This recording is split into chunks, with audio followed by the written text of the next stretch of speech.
questions 1 to 5 and 6.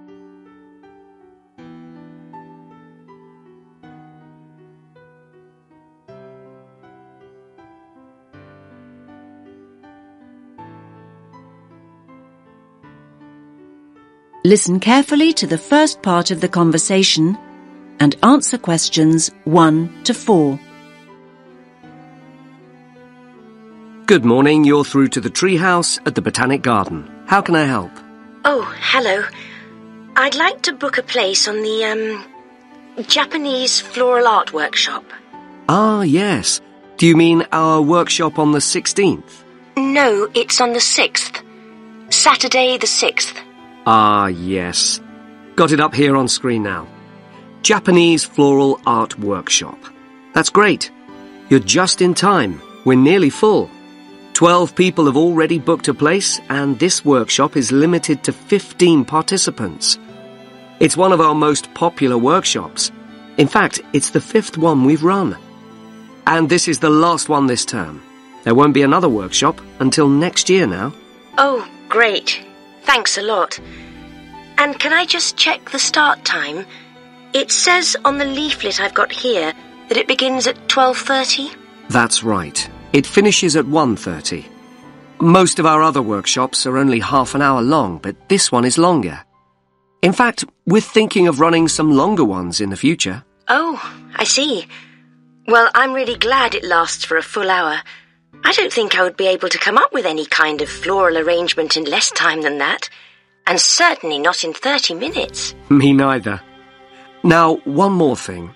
The workshop itself is free, but we're asking participants to pay £5 each just to cover the cost of the floral supplies. That's fine. Now, before I book you a place, I'll just give you some information about what'll happen on the day.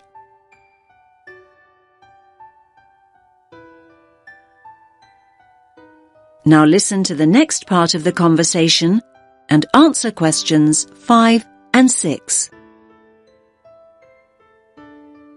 Basically, it's a real hands-on workshop, so you'll be making your own floral arrangement that you can take home afterwards.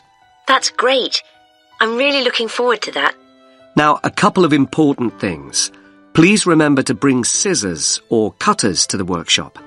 Unfortunately, we only have a limited number of pairs to lend people who forget them on the day. Last year, some participants ended up using penknives, which are not at all suitable for floral arranging. Right. I'll make a note of that. And you'll also need to bring your own container. Do you mean a bag, that sort of thing? No, you need a shallow container. Basically, it has to be shallow with a wide base, so that you can use it to work on your arrangement. It can be pottery, wood, plastic, whatever you like. Oh, of course. I see. I'm sure I can find something suitable. And when you arrive for the workshop, ask for Elizabeth Macmillan. She's leading the event. She's a really experienced workshop leader. She's been running the event for us for many years, so you'll certainly be in good hands. That's good to know. Now you have some time to look at questions 7 to 10.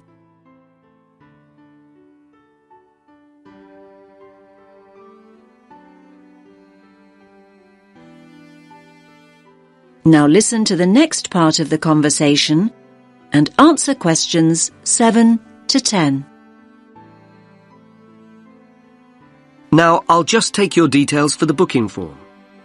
Can I have your first name? Yes, it's Lubna. Lubna. Can you spell that for me? Lubna.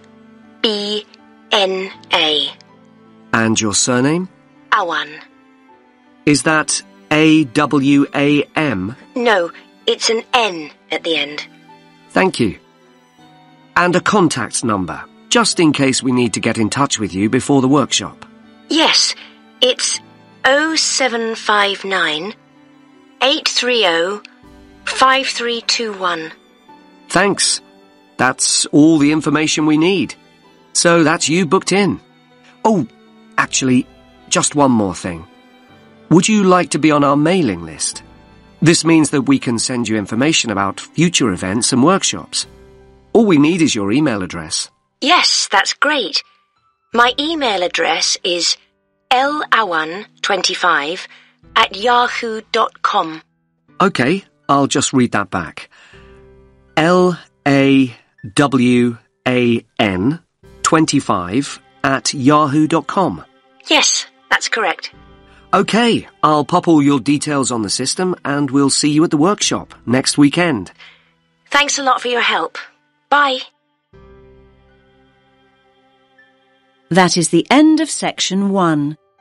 You now have half a minute to check your answers.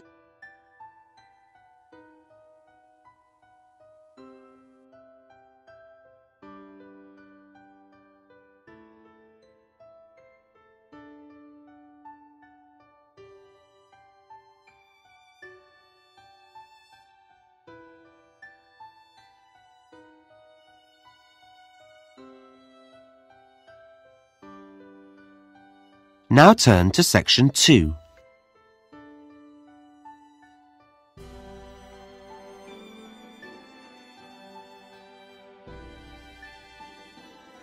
Track 21. Section 2. You will hear someone talking on the radio about a running event. First, you have some time to look at questions 11 to 17.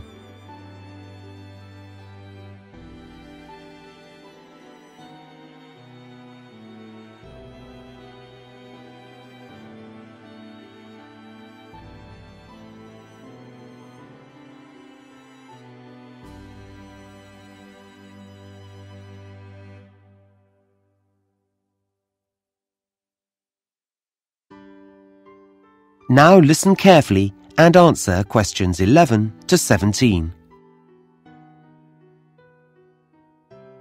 Now, we're grateful to Fred McKinnon for coming into the studio today to give everyone a few tips about the City Marathon that's taking place next Saturday. Thanks, Shweta. Yes, we're all very excited about the big event. Let me just remind listeners that a marathon is a 26-mile or 42-kilometre race, and this year we have 12,000 runners taking part. So, if you're thinking of going out to support the runners, and I know that many of you are, here are some tips to help make your day more enjoyable. First of all, be certain to plan your day. Don't leave everything to the last minute. Many roads are going to be closed. We don't have exact times for these closures yet, but my big advice to you is don't rely on your car to get you anywhere. In fact, the best way to get around the town will be on foot. You may choose to cycle, but you still won't be able to go on roads near the runner's route. Now, we did a broadcast last week in which we told all our runners to wear the right kind of shoes, and I'm going to tell you to put on sensible clothes. A lot of visitors will be coming to the city. You may be hunting for someone in the race that you want to support. The weather may be hot or it may be wet, which leads me on to another thing. Make sure you look at the forecast on Friday night.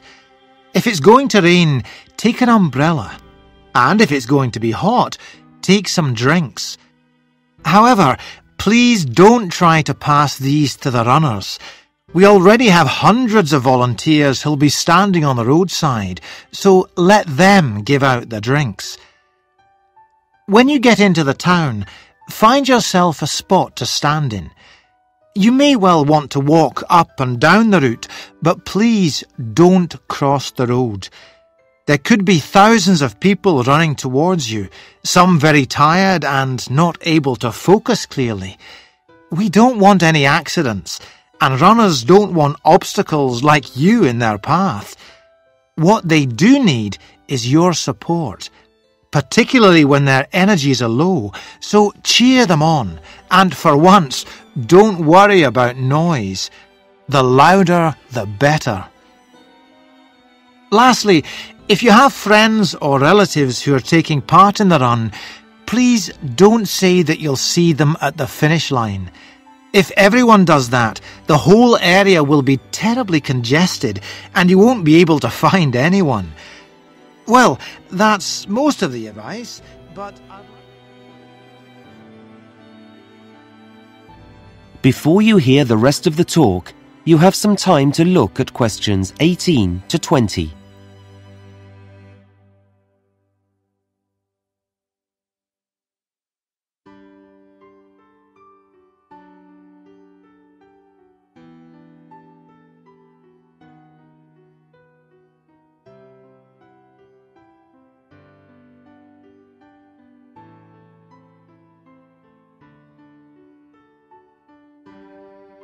Now listen and answer questions 18 to 20.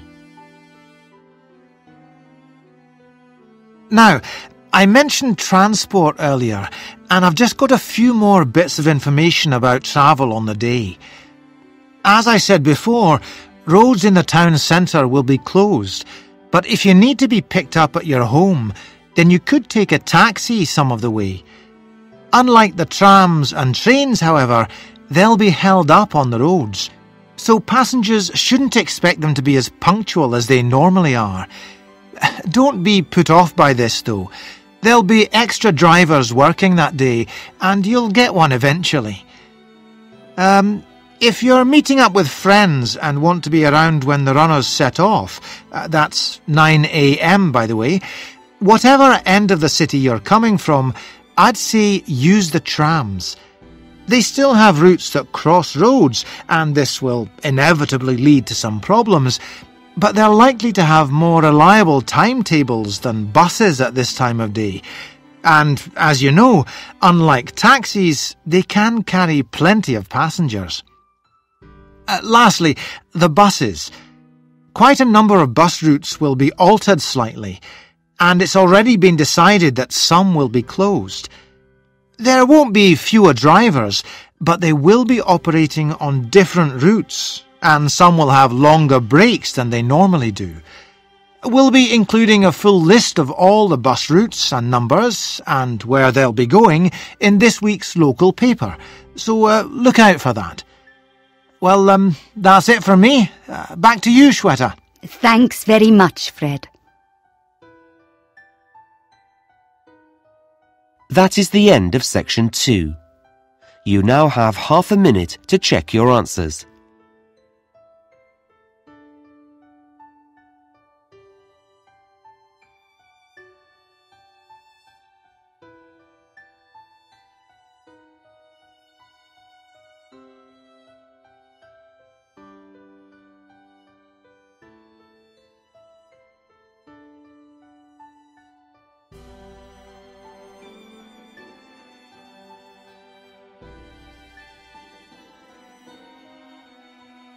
Now turn to section 3.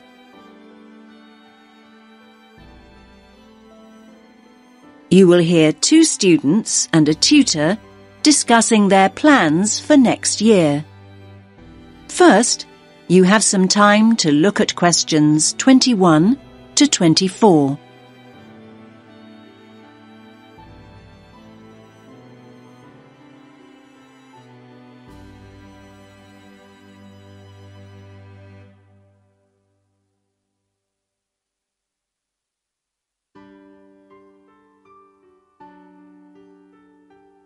Listen carefully to the first part of the conversation and answer questions 21 to 24. Hi Mark, how's it going? Oh, hi Lily. I'm okay. Have you decided what course you're going to apply for then? Yes, illustration. I've already applied to one college actually. I didn't even know there were places that did just illustration. There aren't many. Most combine it with other areas like painting and graphic art. Unfortunately, there are no courses in London, so I've opted for Birmingham. Birmingham? I'm not sure I'd want to study there. Well, from what I've heard, you're thinking of not studying anywhere, Mark. Look, I haven't made any decisions yet, but I'm wondering what the point of carrying on at art school really is. I mean, why not just get a studio and paint? Aren't you enjoying art school now then? Yes, I am, but this is a foundation course, isn't it? I wanted to try out all the different areas. You know, sculpture, computer graphics, a bit of everything. Now I know that I really just want to paint, though. I may as well get a studio and do it. There's nothing more for you to learn, then. I didn't say that. This isn't all about a fear of being rejected, is it? I mean, I know you hate applications and interviews and so on. You're not looking for a way out of all that, are you? No, of course not. I'm no more scared of rejection than anyone else. I mean, people not buying your work, that's real rejection, isn't it? Now you have some time to look at questions 25 to 30.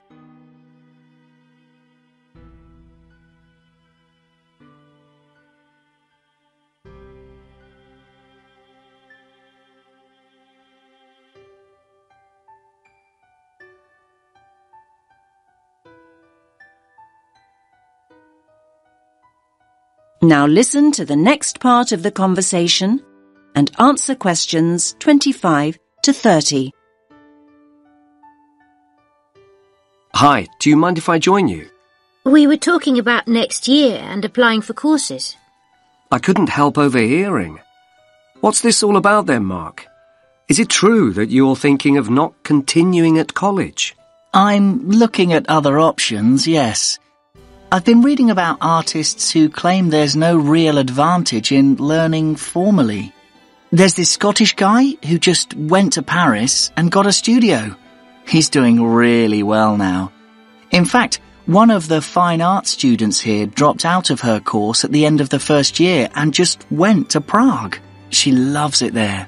You might just be looking through rose-tinted spectacles there, Mark. There are plenty of people who regret taking that route, you know. For every artist making a living, there are 20 living on the breadline. Okay, I take your point, but I'm thinking about the cost of 3 years at art school as well. Apart from the actual fees, there are all the living expenses. Students are running up at least £30,000 debt by the end of their course. So this studio you're planning to get, I take it that'll be free then? If you're contemplating working in Paris or Prague, won't that cost practically the same over 3 years? Maybe, but I'd be selling my paintings, wouldn't I? In fairness, Mark, very few artists start selling work just like that. Yes, but will studying for another 3 years mean that I will definitely be able to sell my work? It won't guarantee it, but it'll make it more likely. In my opinion, anyway. Remember that there are plenty of artists who make their name while they're studying. Art schools put on end-of-year exhibitions, and influential people regularly come in looking for talent. Your work is showcased in a way that just won't happen if you're working in isolation. Yes, I do see all that. I'm just not convinced. I sometimes question the value of a creative course, full stop. I mean, I often feel almost guilty when I tell people that I'm studying art. I see this look on their face as though they think I should be doing something more useful. I feel that if I get a studio and start working, at least I'd be paying my way. I think the key factor here is that being at art school exposes you to critical appraisal. Perhaps the most essential function of further education is the constant feedback and constructive criticism. It's essential to personal development, no matter what the field is. Yes, we all know artists who paint as a hobby, people who have been doing it for years. They think they're experts and wonder why other people haven't recognised their talents.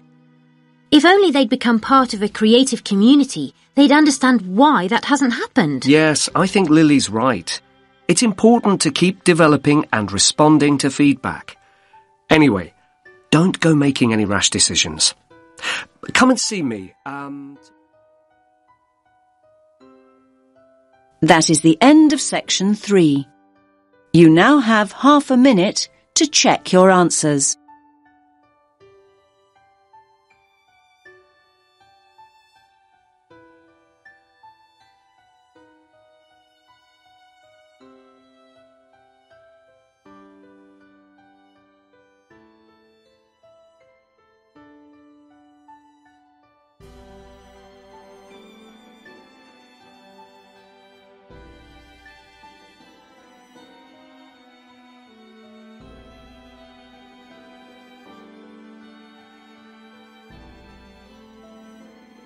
Test 1, Section 4.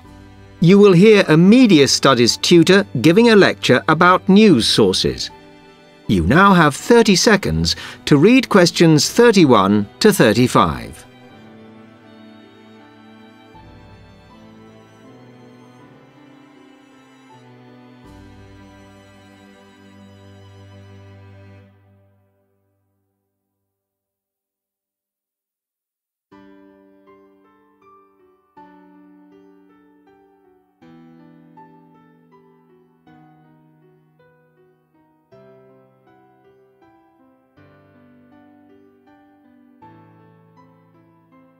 Okay, now many of you will have heard about the predicted death of newspapers, as people increasingly access the TV and the Internet for their news. Today, I want to look at the USA, which has very advanced news sources, to see if this is actually true. In the USA, the main news sources without doubt are TV, the Internet, and the press. That is, traditional newspapers. And although they are each surviving and growing, they are also changing. Obviously, TV news has been around for a while, and the early evening bulletins, when people get in from work, are very popular. I suppose we traditionally think of the morning newspaper arriving on our doorstep with the daily news. Interestingly, this is not borne out by the statistics, which show that readership in the U.S. is much higher when people have time to relax, when they're not working, especially on Sundays. The Internet is also a popular weekend activity, but shows no variation with weekday access. So people are using the different sources in different ways.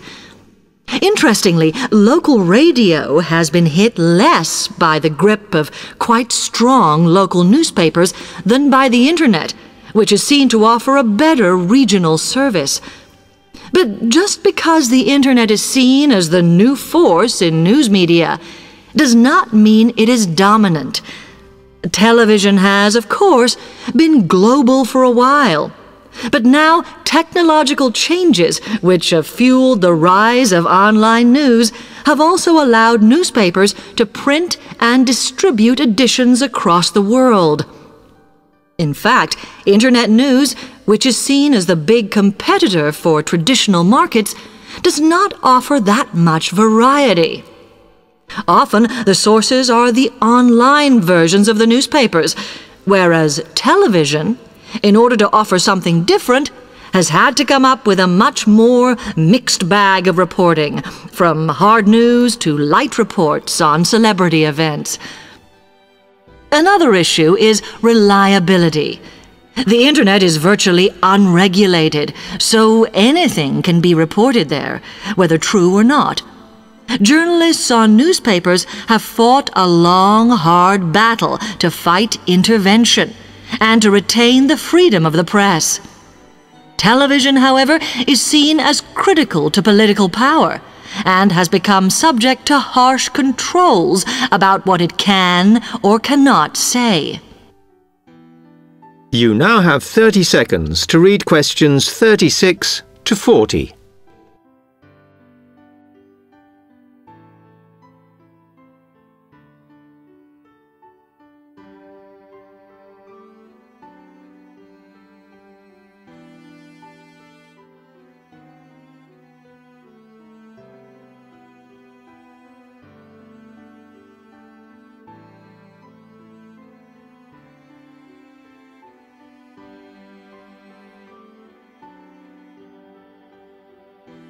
Now, one very critical factor in keeping newspapers alive and well in the USA has been their approach to advertising. Obviously, newspapers are heavily dependent on advertising revenue, and they have become more and more imaginative in what they offer, in order to make sure that advertisers use them and not other news sources. This has meant that, contrary to popular belief, newspapers now have a significantly higher profit margin than the rest of American industry. So, how have they managed to raise advertising revenue in this way? Well, they have put a lot of effort into developing and maintaining a very strong association with the retail trade. And they've come up with a winner. A critical tool in their sales plan has been suggesting that the adverts they run can have vouchers. This has been enormously effective because they have found that not only do more people buy the paper to get the discounts, but also that this inevitably means much higher sales for the clients who advertised. As well as doing this, the newspapers have also introduced aggressive sales campaigns over the last few years. This has resulted in a significant and continuing rise in the number of advertisers prepared to pay the extra for full-page ads. So, what I would like to move on to